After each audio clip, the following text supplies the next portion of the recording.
Phyllis Thomas, welcome to Profile. Thank you so much, Archie. So 45 years at what we call the Grand Old Lady of North Street.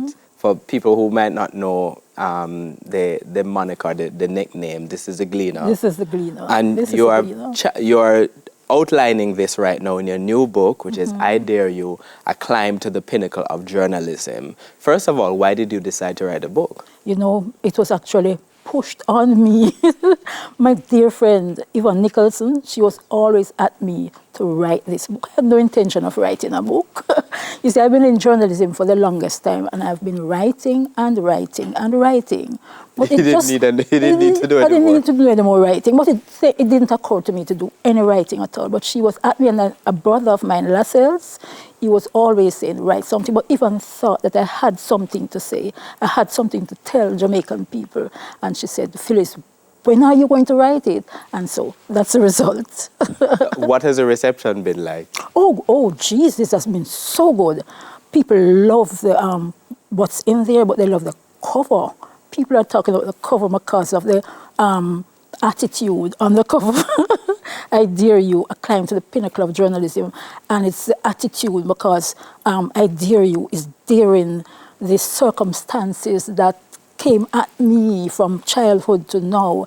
And I Dare You is also daring people that you can rise above certain situations and you don't have to allow them to get you down and to keep you down. Look at me. I think it's your thing that say, look at me now.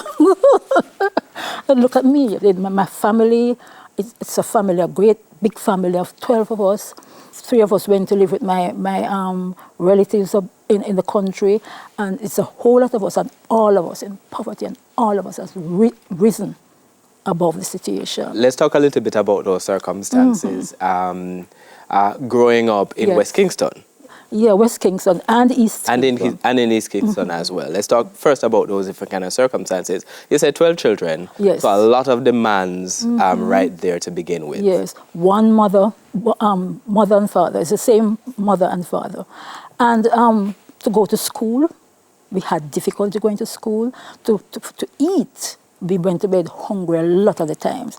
To go to school, the government of Jamaica, at that time, they used to give out uniforms, and so myself and my sister, we got uniforms. At school, my brother went to KC, and he would get some books from the teachers at KC to eat food. Our neighbors were in this big old tenement yard, and they would give like 1 plate of food, Archie. 1 plate of food that would serve for all of us. So my mother and father, they go to bed hungry, but we would still be hungry because it's 1 plate of food and we're getting like 1 spoon. But they were making sure you ate? Yes, they were making sure that we ate. And you know what, my father worked, he was a port worker at Bustamante Port, but he was not taking home the money because of his association with the bottle. In the book, you point this out. Yes. And so, because of his association with the bottle, he was not taking home the money. We love them dearly, dearly. But he had that weakness, and so it impacted us negatively. No, you point to these circumstances, but at the same time, you said that it taught you a lot. And in fact, chapter 2 of your book is entitled Poverty Couldn't Define Me, It Taught Me. So let's talk first of all about what kind of lessons it taught you. It taught us to be gravitated towards the poor. It taught us to be satisfied with what we have. It taught us lessons of kindness, lessons of supporting each other, and lessons, we were just to share. My mother would get, I don't know if you know something called ice mint. You know ice mint? Yeah, man, I know ice mint. She would get 1 ice mint, put it in a piece of paper and pound it, and everybody get a little tups on the mouth. Yes. So we shared everything, and then my mother, although we didn't have, she was sharing the people in the area, because a lot of people in Wellington town, they say that they are who they are because of my mother, because she was always sharing. So we were taught, we know to share. We are always sharing when we gravitate towards the poor, but then we realized that we were not going to stay down there. In spite of those difficult circumstances, you speak of the sort of impact of your mother and your father, because they were trying. They were, especially your mother. Your mother was trying a lot. Both of them were trying.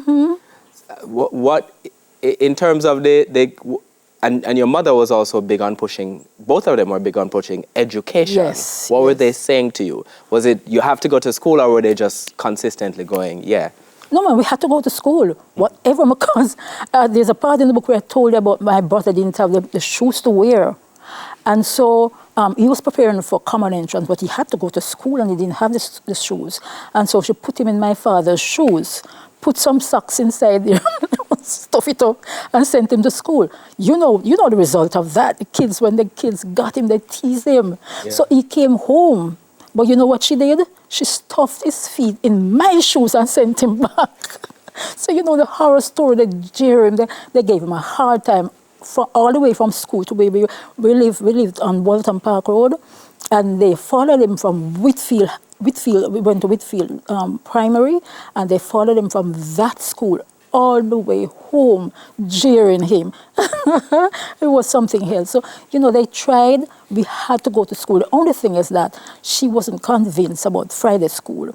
She thought it was, you know, we're there You're just going to be playing, wasting but time. It wasn't so. It wasn't so. At the same time, early on, you had to learn to step up as well, because your mother fell ill. Mm-hmm. Explain how you had to step up. Okay, so she fell ill, and there are 3 girls, and I'm the oldest of the 3.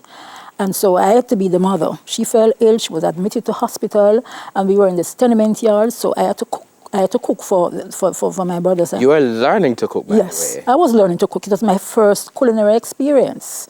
And so the tenement yard, what the other women in the yard did, they got a pound of flour, and they gave it to me to cook dumplings to share with my 2 sisters and the brothers. So I don't know how to cook dumplings. I don't know anything about in the kitchen. So what I did, they gave me a pan. I just put some water in the pan and dumped the flour in it. And then I started mixing and seeing this thing not coming together. But they were not pleased. They were not pleased, and I got a piece of cussing out. So what they did in trying to salvage what's there, they took this mixture and put it out in the sun, trying to get the sun to dry it out. But that wasn't happening either. So what they eventually did was to put their flour in it and show me to just mix it up. I mixed it and spoon it up and then drop it in the water, and that was our dinner. So that's what I had to do. My father was going to work at the same time, and I had to prepare him for work. You know, get up in the morning so that his clothes was ready to send him off to work. And then that was it until my mother was discharged from hospital, and she was at it again. She was such a hard worker. I want to talk a little bit about your life outside, you know, in school, growing up, and then later on. Yeah. We have to take a break on Profile. My guest is veteran journalist and author Phyllis Thomas, among many titles, former news editor at The Gleaner. Profile returns right after these messages.